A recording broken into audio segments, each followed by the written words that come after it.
Hey everybody, how's it going? Welcome to NoDQ&A video, the groundbreaking, controversial, and longest running episodic wrestling series in YouTube history. Soon to be award winning, and dare I say, the most dedicated wrestling series in all of the internet sports entertainment community. NoDQ&A video, everybody. Thank you guys for checking out the video today. Subscribe if you haven't already at youtube.com/NoDQ&AV. And with that being said, let's get right down to your questions from spring.me/AaronRift. First one today comes from Anti-PG Fan. Do you feel Dean Ambrose is only being put in the main event at Payback to take the pin? That very well could be the case. I was even thinking about it. Is WWE really going to have Randy Orton take the fall 2 pay-per-views in a row? And certainly Roman Reigns is not going to be taking the fall.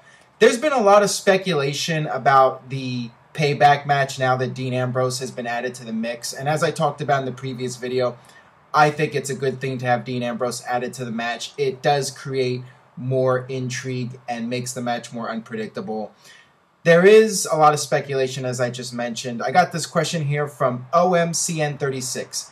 Hey Aaron, what was the point behind putting Dean Ambrose in the Payback main event? It seemed kind of random that he went from mid-card to main event within the course of a few minutes. Are they trying to build to a triple threat match between the Shield at SummerSlam?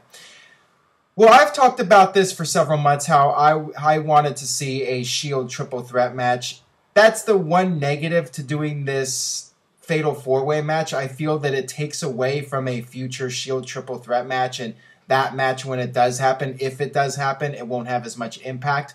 But there's another possibility that people have been talking about, and I brought up on Twitter, the idea of the Shield possibly reforming at Payback, and we get a Vince Russo style swerve where Dean Ambrose and Roman Reigns turn heel on Randy Orton, and you have a 3-on-1 beatdown, and the Shield is reformed and they take over WWE. That would be very interesting. That would definitely get people talking. The one big issue I have with it is the logic. It just would not make any sense. Dean Ambrose has been feuding with Seth Rollins on and off. We've had Roman Reigns versus Seth Rollins. For those two to all of a sudden support Seth Rollins as WWE Champion. I mean, after all, Seth Rollins cost Roman Reigns the title at WrestleMania, so would not make sense for Roman Reigns to all of a sudden turn and side with Seth Rollins. It would very much be a Vince Russo style swerve. Would not make any sense, but it would be shocking. Now, with that being said, I don't think that's going to happen. I would be very surprised if we had Dean Ambrose and Roman Reigns turn heel and reform the Shield with Seth Rollins. I don't think it's going to happen, but I could definitely see the pros to doing that. Another thing besides the fact that it would be a surprise, it would boost up the heel side. WWE is really lacking with top heels right now. You have Seth Rollins as the top heel, and you have Bray Wyatt, who's just doing a feud with Ryback, and I'll get to that in a minute. But besides those two, who are your top heels? Brock Lesnar went babyface. You have John Cena, who the fans do boo, but he's portrayed as a babyface. You have Daniel Bryan, and, of course, with him, his status is unknown. But if he comes back and he's healthy, he's a top babyface. And you have Ziggler, and you have all these top babyfaces, but you really don't have that many strong heels. So if Dean Ambrose and Seth Rollins and Roman Reigns were together as the Shield again, you would have a really strong main event heel faction, and you could turn Triple H babyface. You could have Triple H recruit Sting to try and take out the heel Shield group, and that could lead to something at SummerSlam. So, there are possibilities with the Shield as a heel faction again. But like I said, I do not think it's going to happen. It's not the Attitude Era anymore. Vince Russo's not writing for WWE. I don't think WWE is going to do it, but would be a very cool surprise. And I would be totally cool with it if it happened, even despite the logic issues. Let's move on here. I got this question from Kai BF. So Ryback and Bray Wyatt, what are your thoughts on this? At least that's the way it looks, but when Bray drops another cryptic promo after, I would have preferred to have seen Bray and Orton next, so Ryback or Bray wouldn't have to job to each other. Well, it's inevitable that somebody has to do the job, and with the Ryback Ryback Bray Wyatt feud, it's most likely going to be a situation where one guy gets the win and then the other guy gets the win. They trade wins, you know, the typical WWE booking pattern. Bray Wyatt and Ryback, I mean, it's basically just two of the mid-card guys being thrown together in a feud.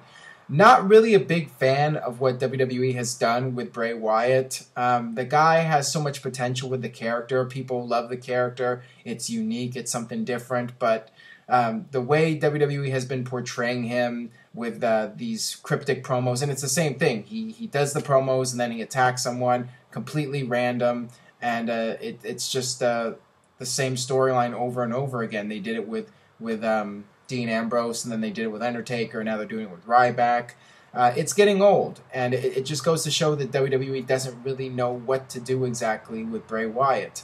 You know, it is what it is. It's just a mid-card feud between two of your mid-card superstars, and you don't really know what to do with either guy, so you just throw them together in a feud with no rhyme or reason. And, you know, Ryback will probably win one match, and Bray Wyatt will win another match, and that'll be how the feud goes. I mean, whatever. And then after the feud is over, Bray Wyatt will do more cryptic promos and attack somebody else. You know, that's what I'm expecting to happen at this point. I do think Bray Wyatt deserves better. All right, next question here from WWE Fan 5. Hey, Aaron, I think Big Boss Man is one of the most believable heels ever. Do you think that he should go into the Hall of Fame? Here we go with should insert whoever go into the Hall of Fame. Big Boss Man, yes. I would say put him in the Hall of Fame. Big Boss Man was a very unique character during the late 80s WWF. He was a great heel, great babyface, great entertainer as a whole. I would definitely put Big Boss Man in. One of the most memorable characters of the late 80s and early 90s WWF. But then again, he passed away. And WWE, as I've talked about in previous videos, is not going to induct a lot of people that have died into the Hall of Fame during a short period of time. Will he go in? I think it's inevitable. I think one of these days he will go into the Hall of Fame. Will it happen a year or two down the line? That remains to be seen. I think the odds are against it because there's a long list of guys. You know, the fact that Rick Rude got mentioned so many times during this year's Hall of Fame ceremony leads me to believe he's going to be going in sooner than later, and I think he'll probably be the next guy that has passed away to go into the Hall of Fame. That's just my gut feeling, but Big Boss Man, I think, is definitely towards the top of the list of guys that should go in that have passed away. All right, this next one comes from House of 1000. Hey, Aaron, been with you since episode 95. Thank you for that. Please answer in video. Is Corey Graves' retirement a work, or do you see him returning and kicking some ass? Dolph Ziggler has had concussions and he's still in. What do you think? Well, I think that it's unlikely WWE is going to work a concussion angle and make a storyline out of it. That's just not something that they are going to do. WWE takes concussions very seriously. With Corey Graves, I think that it has to be serious enough for him not to wrestle anymore. With Dolph Ziggler's case, he's a major superstar in WWE, so I think that they will have him continue as long as possible. With Corey Graves, if it's a recurring thing, you know, he's an NXT guy. WWE hasn't really invested a whole lot in him, so they're not going to take any chances. If he's getting concussions on a regular basis and it's a recurring thing, you know, they're going to tell him you need to stay out of the ring. And, you know, for them to give him another spot as an announcer, that's a sign that they want to keep him around, but, you know, they don't want to take any chances. With Ziggler, you know, they're going to be very careful with him, but at the same time, the company has invested a lot in him. So if he suffers a concussion every now and then, you know, they'll keep track of him and make sure he's healthy. But, you know, they won't be so quick to have him retire and do something else because they've already invested a lot in him. But WWE's taking it very seriously with the concussions, and it's not something that they're going to turn into a storyline. All right, this one comes from Gotham Coach. Hey, Aaron, I always wanted to know, don't you think WWE, by establishing the Warrior Award, is unknowingly giving so much attention to the Ultimate Warrior? Think about it. Do we really remember HBK every Hall of Fame, or do we remember Stone Cold Steve Austin every Hall of Fame? Well, I don't think WWE really minds giving the attention to the Ultimate Warrior at this point. And let's face it, as unfortunate as it is, the Ultimate Warrior, there's no opportunity for Ultimate Warrior in WWE to have another falling out. The Ultimate Warrior has passed away, and I think WWE will continue to look at him in a positive way and use the Warrior as a way to motivate fans and do something to better the company, which they did with the Warrior Award. So it's just a situation where because of unforeseen circumstances, WWE took a negative and turned it into a positive and created the Warrior Award as a way to acknowledge people like Connor the Crusher and whoever else they're going to acknowledge in future years, and also to honor the Warrior. And, you know, people will look back on the Ultimate Warrior in a positive manner now, despite the negative moments. You know, it makes sense for all involved to just focus on the positives and not the negatives. And I don't really think WWE minds acknowledging him every year. Why not? It can be used in a positive way to motivate people. Why not? All right, last question here today from Ross Tombstone.